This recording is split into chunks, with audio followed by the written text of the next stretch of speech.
At the age of 22, a former Scot of the Year excited the scientific world with a new theory of how cell work. 22 साल की उम्र में एक farmer Scott जो था वो काफी एक्साइटेड हुआ था इस बात के लिए कि उसने एक नया थ्योरी बनाया है जो सेल उसमें ये बताया गया है कि हाउ सेल वर्क सेल कैसे वर्क करते हैं। रिचर्ड एच ई ब्राइट इनका नाम है जो मैं बार बार ई ब्राइट बोलूंगा। तो Richard H E bright and his college roommate और उनका एक कॉलेज रूममेट यानी कि जो साथ में कॉलेज में पढ़ते थे वो दोनों मिलकर एक थ्योरी बनाए थे और इस थ्योरी को नेशनल एकेडमी ऑफ साइंस में दिखलाया गया था। It was the first time this important scientific journal had ever published the work of college student. ये वो पहली बार थी जब किसी कॉलेज स्टूडेंट का जर्नल पब्लिश हुआ हो। In a sports that would be like making the big leagues at the age of 15, hitting a home run, your first time bat. ये बिल्कुल उसी तरह का था जैसे कोई किसी स्पोर्ट्स में 15 साल की उम्र में पहली बार वो बैटिंग किया हो और उसने अपना खाता खोला हो, बिल्कुल उसी तरह की खुशी का अनुभव इन्हें हो रहा था। For Richard E. Bright, it was the first time long story of achievement in science and other field. Richard E bright के लिए ये साइंस में पहली बार ऐसा था जो कि उन्हें अचीवमेंट प्राप्त हुआ था। And it all started with butterfly और ये शुरुआत हुई थी एक बटरफ्लाई से। And only child E bright grew up north of reading, क्योंकि ये इकलौते संतान थे जिनका जन्म नॉर्थ ऑफ रीडिंग पेंसिल्वेनिया यानी कि रीडिंग यहाँ पे एक जगह का नाम है, पेंसिल्वेनिया में रीडिंग नामक जगह पर है ना ये पले बढ़े हुए थे और ये अपने माता के इकलौते बेटे थे यानी माता पिता के। There wasn't much I could do there, he said. उसने कहा कि मैं जो वहां तो कुछ भी नहीं कर पाया था। I certainly couldn't play football or baseball with a team of one. मैं किसी के साथ फुटबॉल खेलना बेसबॉल खेलना ये मैं कभी नहीं करता था। But there was one thing I could do, collect things. लेकिन एक ऐसा चीज था जो मैं करता था और मुझे चीजें कलेक्ट करने की आदत थी। So he did, इसलिए मैं ऐसा करता था। Did ever और हमेशा करता था। Beginning in the kindergarten, मेरी शुरुआत में जब मैं किंडरगार्टन में पढ़ता था, जब मैं किंडरगार्टन में था, he had collected butterflies with the same determination that has marked all his activities. जो ई ब्राइट थे वो बटरफ्लाई को कलेक्ट करते थे, ठीक है, और उस पे एक निशान छोड़ देते थे। He also collected rocks, fossils and coins. वो रॉक्स फॉसिल्स और कॉइन्स भी कलेक्ट किया करते थे। He became an eager astronomer. वो आगे चल के बहुत ही अच्छा एस्ट्रोनॉमर भी बने। To sometimes star gazing online. वो रात भर स्टार को देखा करते थे।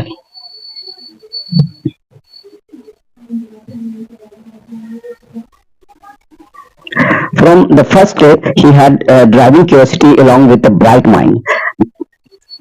शुरू से ही उनका माइंड काफी ब्राइट था और वो काफी क्यूरियस रहा करते थे, क्यूरियस थे।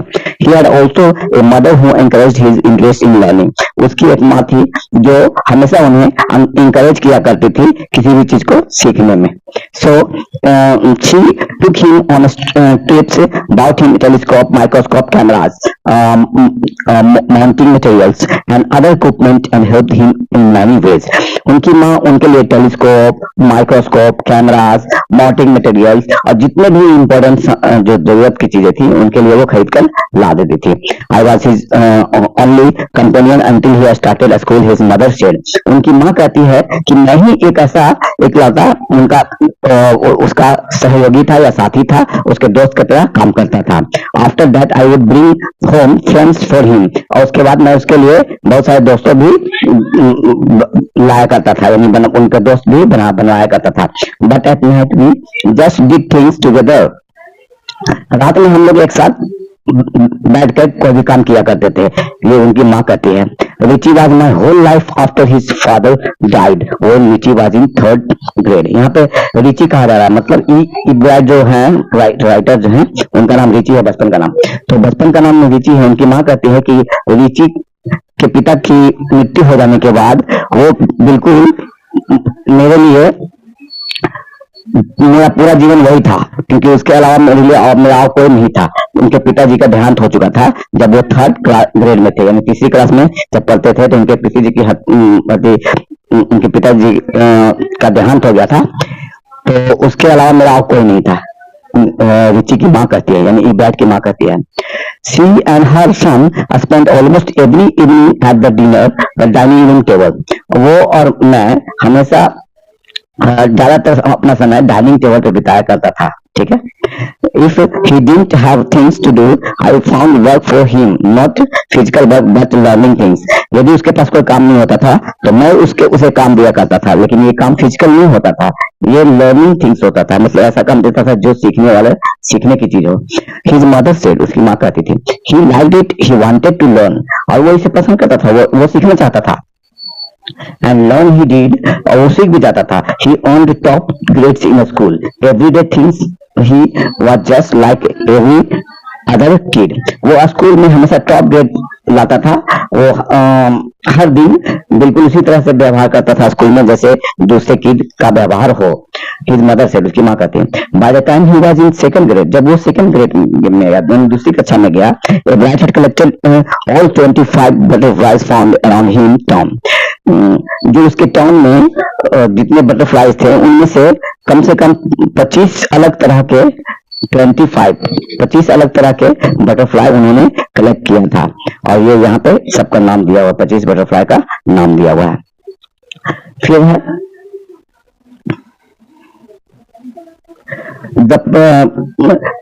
probably it had been the end of my butterfly collecting, और वो टाइम मेरा अंतिम हो गया होगा, अंत हो गया होता है, यानी कि मेरा ये लास्ट समय था जब मैं बटरफ्लाई कलेक्ट करता था। He said, but then my mother got a children's book called the Travel of Monarch X।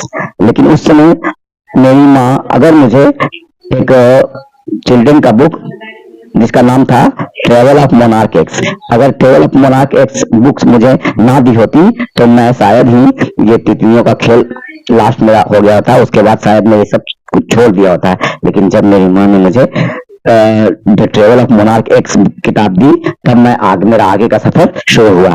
That book which told how monarch butterfly migrate to central America, क्योंकि उस बुक में लिखा हुआ था कि कोई भी मोनार्क जो होते हैं, मोनार्क एक तितली होती है, यानी कि हेड तितलियों का हेड, मोनार्क बटरफ्लाई, उसमें लिखा हुआ था कि कैसे सेंट्रल अमेरिका वो चली जाती है माइग्रेट करके, यानी एक शहर से दूसरे शहर वो चली जाती है, अमेरिका तक चली गई थी। उसमें लिखा हुआ था open the world of science to eager young collector, जिसके कारण जितने भी यंग कलेक्टर थे बटरफ्लाई के, उनका ये पढ़ने के बाद उनका माइंड बिल्कुल खुल गया और वो आगे के अपना साइंस और रिसर्च शुरू कर दिए।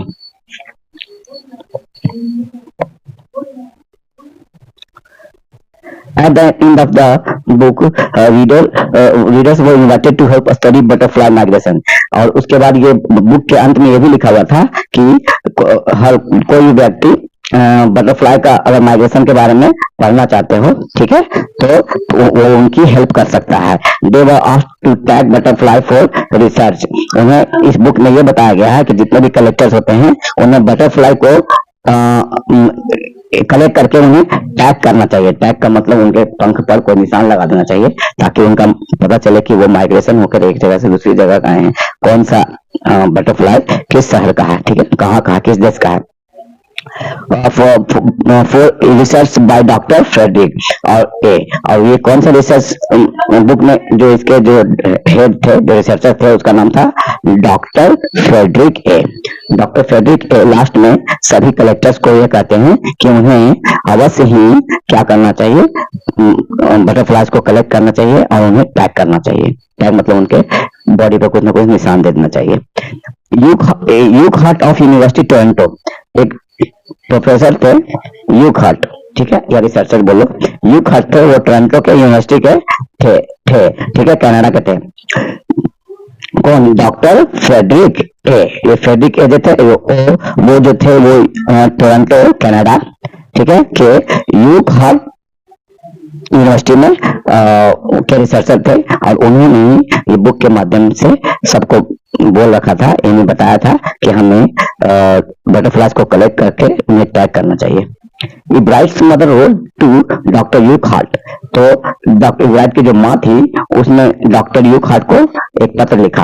And soon Ebright was attaching light adhesive tags to the wings of monarchs, और इस बात के लिए कि जो इब्राइट हैं वो काफी तितलियों को पकड़कर, ठीक है, उनपे एडहेसिव के द्वारा टैग चिपका देते थे, ठीक है। Anyone who found a tagged butterfly was asked to send the tag to doctor Urquhart, और उसमें ये बताया गया था कि अगर वो किसी को मिले, यानी ये बटरफ्लाई जिसको टैग किए हैं वो बटरफ्लाई किसी को अगर मिलेगा तो वो सीधा कहाँ पर पहुंचा देंगे, वो पहुंचा देंगे डॉक्टर यूक हार्ट को, यानी टैग वाला बटरफ्लाई जो मिलेगा वो डॉक्टर यूक हार्ट को के पास वो पहुंचा देंगे।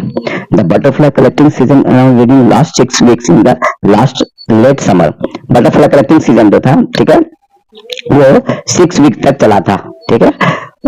If you are going to chase them one by one वो वॉन्ट कैच वेरी मैनी, इसलिए था क्योंकि अगर बटरफ्लाई को एक एक करके पकड़ा जाए तो ये काफी बोरिंग काम है और ये काफी मुश्किल सा काम था, ठीक है, क्योंकि हर बटरफ्लाई को पकड़ना, उन्हें टैग करना, ये काफी पेचीदा काम था, काफी मुश्किल काम था। So the next step of for Ebright was to raise a flock of butterfly, तो उन्होंने सोचा कि क्यों ना बटरफ्लाई को पाल लिया जाए। तो बटरफ्लाई को पालने के लिए उनके मन में उपाय सूझी। ही कैच ए फीमेल मोनार्क, उसने एक फीमेल मोनार्क को पकड़ा। फीमेल मोनार्क एक मोनार्क यानी कि बटरफ्लाई का एक टाइप है, ठीक है। टेक हर एग्स, उसके अंडे लिए and raise them in his basement through their life cycle, और लाइफ साइकिल के द्वारा अपने बेसमेंट में उनको पालना शुरू कर दिया। और जब उनका लाइफ साइकिल शुरू हुआ तो पहले एग निकला, उनसे एग से कैटरपिलर बना, कैटरपिलर से प्यूपा बना, फिर एडल्ट बटरफ्लाई बना। इस तरह से then you tag the butterflies wings to let them to grow, उसके बाद उनको छोड़ देते थे उनको टैग करके। For several years of basement was home to thousands of monarch in the different state of development, और कई साल बाद वो जो बेसमेंट था वो हजारों मोनार्क्स तितलियों से भर गया था।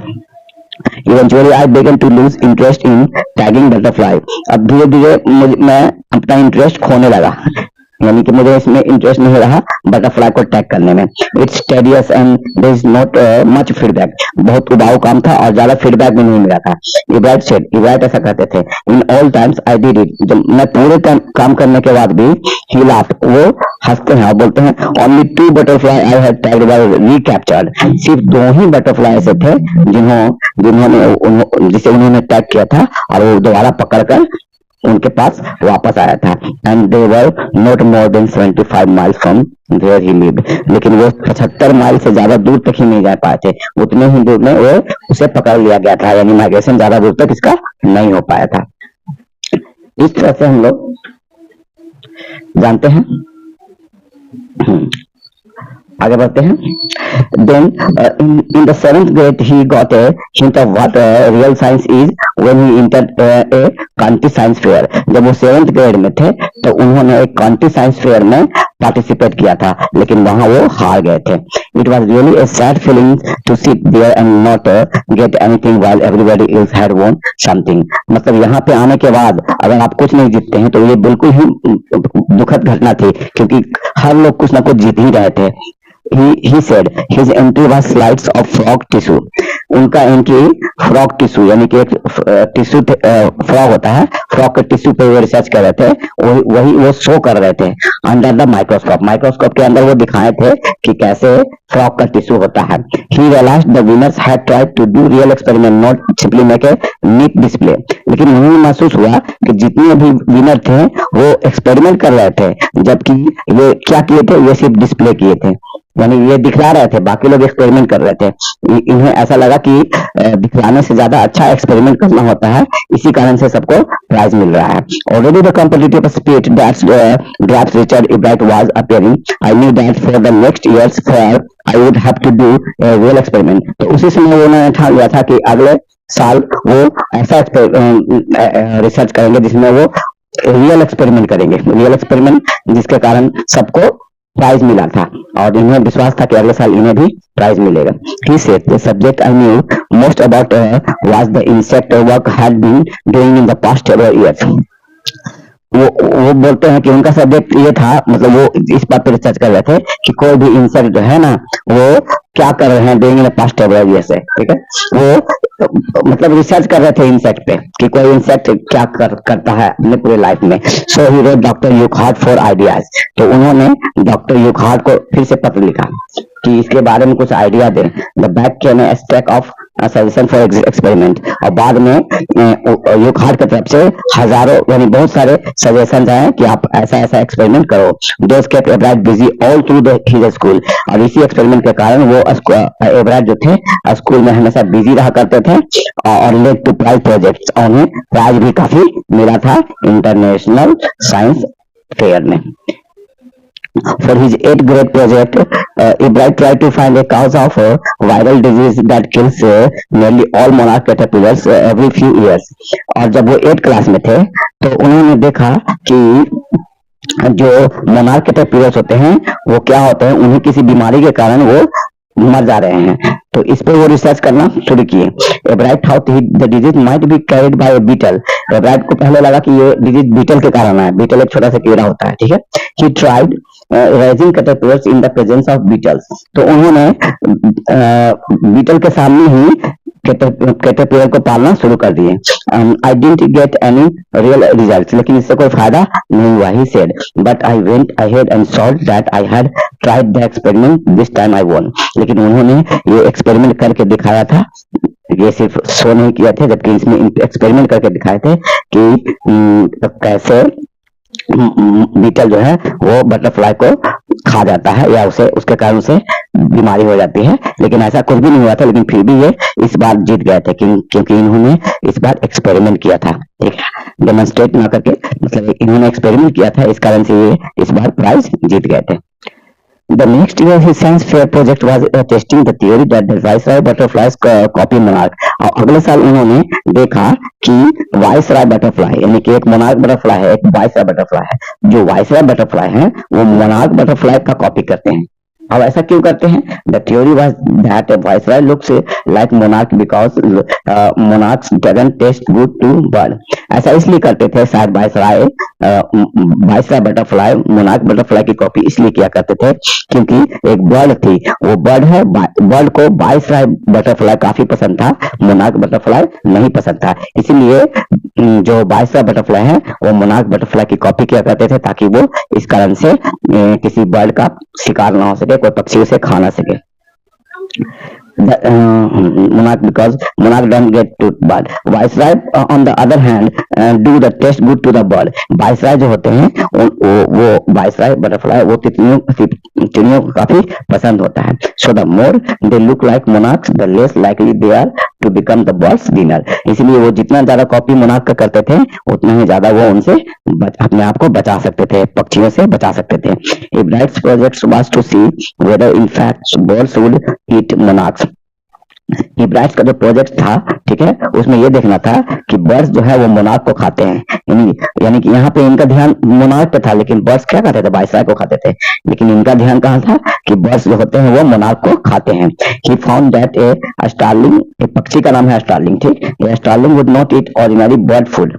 देखा कि जो मोनार्क होते हैं, स्टार्लिंग होते हैं, वो बर्ड वाला फूड नहीं खाते हैं, यानी एक बर्ड है लेकिन बर्ड नहीं खाता है, ठीक है. It will eat all the monarch and it would get, ये जितने भी मोनार्क होते हैं यानी मोनार्क बटरफ्लाई होते हैं, यहाँ पे मोनार्क बटरफ्लाई दिया हुआ है, ठीक है, और वाइसराय बटरफ्लाई दिया हुआ है, ठीक है, तो दोनों में डिफरेंस है. तो ये बताते हैं कि मोनार्क बटरफ्लाई को, ये जो पक्षी है स्टार्लिंग, वो मोनार्क बटरफ्लाई को ज्यादा खाता है, ठीक है. हालांकि ये तो गलत है, ये तो वाइसराय को खाते थे, लेकिन अभी तो एक्सपेरिमेंट ही चल रहा है. Monarch Ebright said later research by the other people thought that the viceroy probably do the copy to monarch. This project was placed first in the zoology division, third overall in the county science fair. इस project के कारण उन्हें first zoology में first prize मिला और county fair में उन्हें third prize मिला. आगे बढ़ते हैं. कहता है in this second year in the high school Richard Ebright began to research that led to his discovery of an unknown insect hormone. उसके बाद जब वो सेकंड ईयर में थे, ठीक है, हाई स्कूल के सेकंड ईयर में थे, रिचर्ड ए ब्राइट रिसर्च करना शुरू किए कि नॉन इंसेक्ट हार्मोन, कि ये जो इंसेक्ट में हार्मोन होता है, ठीक है, वो क्या है, वो मतलब इंसेक्ट का जो हार्मोन होता है उन पर रिसर्च करना शुरू कर दिए। Indirectly it also led to his new theory of life of cells. और ये जो कहा जा सकता है कि जो इन हार्मोन पे जो रिसर्च करने लगे, इसी के कारण वो cell, life of cell, cell के बारे में भी जान गए। जो वर्ड का जो थ्योरी है सेल थ्योरी, वो सेल थ्योरी के बारे में जानकारी इसी हार्मोन के कारण भी हो गया। The question he tried to answer was simple, और वो जिस सवाल का जवाब चाहते थे वो बहुत ही आसान था।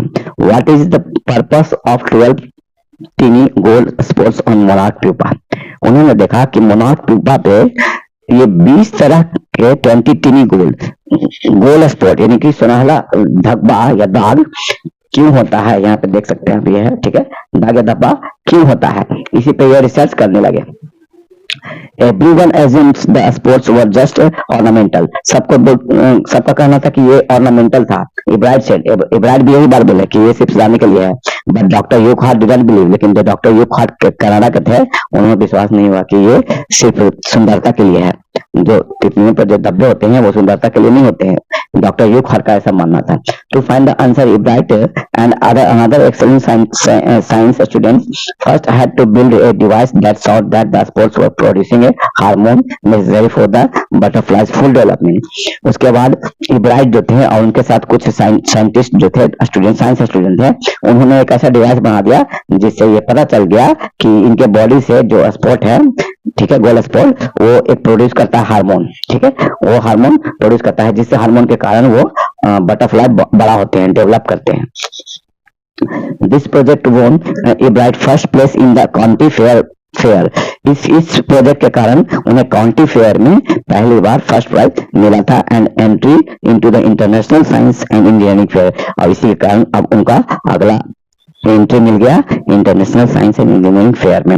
देयर ही वोन थर्ड प्लेस फॉर जूलॉजी, और उन्होंने जूलॉजी में तीसरा स्थान पाया। यहाँ पे ही also got a chance to work during the summer at the entomology laboratory. उन्हें इंटोमोलॉजी लैबोरेटरी में काम करने का भी मौका मिल गया। इंटोमोलॉजी एक ऐसी लैबोरेटरी है जहाँ कीड़े के बारे में अध्ययन किया जाता है, ठीक है। वॉल्टर रीड आर्मी, उस इंस्टीट्यूट का नाम क्या था, Walter read army institute of research, यही नाम था जहाँ पे वो कीट पर रिसर्च करने के लिए गए थे। As a high school junior, जब वो हाई स्कूल जूनियर में पहुंचे, हाई स्कूल जूनियर और सीनियर होता है, ठीक है, तो जब वो हाई स्कूल जूनियर में पहुंचे, Richard Ebright continue his advanced experiments in the monarch pupa. Monarch pupa पर अपना रिसर्च चालू रखा। That year his project won first place at the international science fair, और उस साल वो इंटरनेशनल साइंस फेयर में पहला प्राइज जीते थे।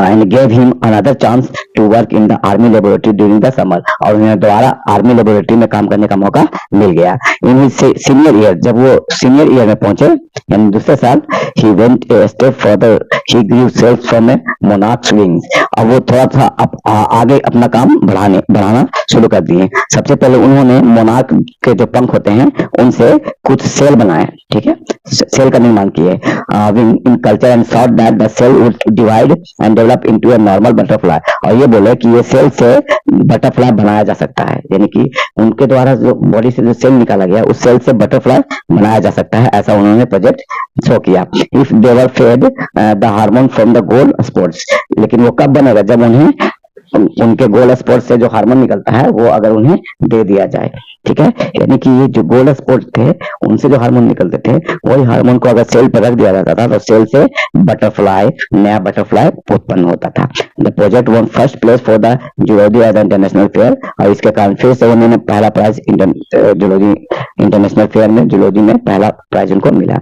ही spent the summer afternoon graduation doing further work at the army laboratory, दोबारा उन्होंने आर्मी लेबोरेटरी में काम मिला at the laboratory of the US department of agriculture, और ये कहाँ था, इसके अलावा भी उन्हें यूएस डिपार्टमेंट ऑफ एग्रीकल्चर में भी काम करने का मौका मिला। The following summer after his freshman year eight Harvard university. अब वहां से वो सीधा हार्वर्ड यूनिवर्सिटी चले गए, लंदन में हार्वर्ड यूनिवर्सिटी है, ठीक है, इंग्लैंड में। Ebright went back to the laboratory of the department of agriculture, जहां एग्रीकल्चर का लेबोरेटरी था हार्वर्ड यूनिवर्सिटी में, and did more work on hormone from gold spots, और वहां गोल्ड स्पोर्ट्स के हार्मोन पे बहुत सारा काफी सारे रिसर्च किए। Using laboratories sophisticated instrument, laboratory में बहुत सारा दम घुटा देने वाली इंस्ट्रूमेंट है, उनको लेकर वो रिसर्च किए। He was able to identify the hormones chemical structure, और वो हार्मोन का जो केमिकल स्ट्रक्चर होता है कि हार्मोन कैसा होता है जो गोल्ड स्पोर्ट से निकलते हैं, उनके बारे में रिसर्च किए। A year and a half later, 1.5 साल के बाद, ड्यूरिंग हिज जूनियर ईयर, जब वो जूनियर ईयर में थे हार्वर्ड यूनिवर्सिटी में, Ebright got the idea for the new theory of cell life, उन्होंने सेल लाइफ के नए थ्योरी को जन्म दिया। It came while he was looking X ray photos of chemical structure of the hormone, जब हार्मोन के chemical structure को जब वो एक्सरे के द्वारा देखे, तब उन्होंने ये चीज जान पाई कि ये सेल कैसा होता है। When he saw those photos, Ebright didn't shout eureka, जब वो फोटो देखे और फोटो में उनके सेल के बारे में जब जानकारी हुई, तब वो चिल्लाए नहीं ज्यादा, यूरेका, यूरेका मतलब, और even I have got it, even ये बोले कि मुझे मैं सब कुछ जान गया। बहुत सारे साइंटिस्ट लोग होते हैं जिन्हें अगर रिसर्च में कुछ जान जाते हैं तो वो बहुत खुश होते हैं, लेकिन इन्होंने ऐसा नहीं किया। But he believe that along with his findings about insect hormones, the photos gave him the answer to one of biology's puzzle, लेकिन इन्हें ये पता चल गया कि ये जो फोटो है, ठीक है, और वो उनसे जो हार्मोन्स के बारे में उन्होंने रिसर्च किया है, वो आगे चलकर, ठीक है, बायोलॉजी में एक पजल होने वाला है, यानी कि एक नई जानकारी मिलने वाली है। How to cell and read blueprint of DNA, ठीक है। उन्होंने देखा कि सेल के अंदर एक ब्लूप्रिंट है जिसका नाम है डीएनए, यानी कि जब उसके अंदर ध्यान से देखा तो उन्हें डीएनए दिखाई दिया। DNA is the substance of the molecules of a cell that controls heredity. DNA क्या होता है कि किसी भी सेल के अंदर वो हेरेडिटी दिखाता है, यानी कि कैरेक्टर दिखाता है कि एक स्पीसीज से दूसरे स्पीसीज में जो कैरेक्टर चला जाता है वो डीएनए के कारण ही होता है, और यही उन्होंने रिसर्च में देखा। It determines the form of functions of the cell, इन्होंने ये भी दिखाया कि सेल कैसे फंक्शन करते हैं। The DNA is a blueprint for life, इस तरह से उन्होंने ये देख लिया कि डीएनए ही है जो हमारे लाइफ का ब्लूप्रिंट है, यानी हमारा जीवन डीएनए से ही बनता है, शुरुआत होता है जिंदगी। इसके बाद हम लोग पढ़ेंगे Ebright and his college roommate James R Wong. Ebright जो थे उसके जो कॉलेज रूम में थे जिसका नाम था James R Wong, was all that night drawing pictures and constructing plastic model of molecules to show how could it happen। उन्होंने दिखाने के लिए वो प्लास्टिक का मॉलिक्यूल्स, नकली मॉलिक्यूल्स बनाकर और फोटो खींच कर वो साबित करना चाहते थे, अपने काम को पूरा करना चाहते थे। it could happen. Together they later wrote the paper that explained the theory, और बाद में इन्होंने एक पेपर पर लिखकर इस थ्योरी को एक्सप्लेन भी किया। Surprising, no one who knew him, Richard Ibrahim, graduated from Harvard with the highest honor। और ये सब करते हुए इब्राहिम जो थे वो वहां से ग्रेजुएशन, हार्वर्ड से ग्रेजुएशन सबसे हाईएस्ट ऑनर के साथ वहां से पास किए। Second in his class of 1.510, यानी कि ये उनके क्लास का शायद नंबर होगा, उनमें सबसे क्या हुए, सेकंड नंबर पे आए, ठीक है। और Ebright went on to become a graduate student research at Harvard Medical School. उसके बाद जो इब्राइट थे वो चले गए वहां से हार्वर्ड मेडिकल स्कूल, ठीक है, वहां चले गए, वहां से वो अपनी ग्रेजुएशन की पढ़ाई पूरी की। There he began doing experiment to test his theory, और अपने थ्योरी को टेस्ट करने के लिए कई एक्सपेरिमेंट वहां किया। If the theory proves correct, it will be a big step towards the understanding the process of life। तो जब उन्हें यह लगता था कि अगर ये थ्योरी सही प्रूफ हो गया तो उन्हें लाइफ के बारे में, प्रोसेस के बारे में काफी कुछ जानकारी मिलने वाली थी। It might also lead a new ideas for the preventing of some types of cancer and other disease। उन्हें यह भी लगता था कि अगर ये पता चल जाएगा तो इससे क्या होगा, कैंसर और बहुत सारे रोगों का निदान भी इससे हो जाएगा। All of this possible because of Ibrahim scientific curiosity. और ये सब संभव था किस कारण से, क्योंकि जो इब्राहिम थे उनके जो साइंटिफिक क्यूरियोसिटी थी, यानी विज्ञान के मामले में जो लालसा थी, उत्सुकता थी, उन्हीं के कारण ये सब संभव हुआ। His high school research into the purpose of the sports on a monarch pupa eventually led him to his theory about the cell life। और उन्होंने हाई स्कूल में ये भी रिसर्च किया था कि जो मोनार्क जो स्पोर्ट्स होते हैं, मोनार्क के जो स्पोर्ट होते हैं, वो कैसे उन्हें रियल थ्योरी के द्वारा सेल लाइफ की जानकारी उनको दी। Richard Ebright has been interested in science and he first began collecting butterfly. Richard fly जो थे वो काफी साइंस में इंटरेस्टेड थे शुरू से ही, और सबसे पहले उन्होंने अपना काम बटरफ्लाई को कलेक्ट करने से शुरुआत की थी science. But no so deeply that he hasn't time for the other interest. बाकी काम वो नहीं करते थे, ऐसा नहीं कि बाकी काम नहीं करते थे, वो और भी काम करते थे, यानी कि बटरफ्लाई कलेक्ट करने के अलावा और भी बहुत सारे कामों को वो करते थे। Everett also become a champion debater. वो चैंपियन डिबेटर थे, पब्लिक स्पीकर थे, एंड ए गुड कॉनेस्ट। कॉनेस्ट मैंने नाव चलाने वाला, वो एक अच्छे नाव चलाने वाले पटवार भी थे। नाव चलाने वाले को जो भी कहा जाता है, कैनोइस्ट कहा जाता है, वो भी थे। एंड वेल राउंड आउटडोर मांझी थे, all round outdoors person. He is also an expert photographer. वो बहुत ही अच्छे फोटोग्राफर भी थे, particularly of the nature and scientific exhibit. और वो ज्यादातर नेचर का फोटो खींचते थे और साइंटिफिक से रिलेटेड जो भी हो वो फोटो खींचा करते थे। In high school Richard Ebright was a straight student. और हाई स्कूल में रिचर्ड स्ट्रेट था, वो स्ट्रेट ए स्टूडेंट है, यानी कि काफी अच्छे स्टूडेंट है। बिकॉज लर्निंग वाज इजी, वहाँ पढ़ना बहुत आसान था। He learn a lot of his energy towards the debating and model United Nations club. वो मॉडल यूनाइटेड नेशन क्लब में हमेशा पढ़ाई करते थे और वहाँ के लोगों से हमेशा डिबेट किया करते थे। He also found someone to admire. उन्होंने ये भी देखा कि कुछ लोग उनकी काफी प्रशंसा भी करते थे। रिचर्ड एक Wilher, his social studies teacher and advisor to both clubs। ठीक है, एक क्लब्स के एडवाइजर भी थे और उनके सोशल स्टडी के टीचर भी थे जिसका नाम था विलर। वो हमेशा रिचर्ड ई ब्राइट की प्रशंसा किया करते थे। Mr. Wheeler was the perfect person for the me then। उन्होंने मतलब ई ब्राइट ने ये भी बताया कि मिस्टर व्हीलर जो थे वो हमारे लिए सबसे परफेक्ट व्यक्ति थे। He open my mind to new ideas. Ebright said, Ebright कहते हैं कि उन्होंने ही मेरे दिमाग को न्यू आइडियाज दिए थे। Richard would always give that extra efforts. Richard हमेशा एक्स्ट्रा एफर्ट देता है। मिस्टर व्हीलर सेड कहते थे कि रिचर्ड तो किसी काम में हमेशा एक्स्ट्रा एफर्ट दे देता है।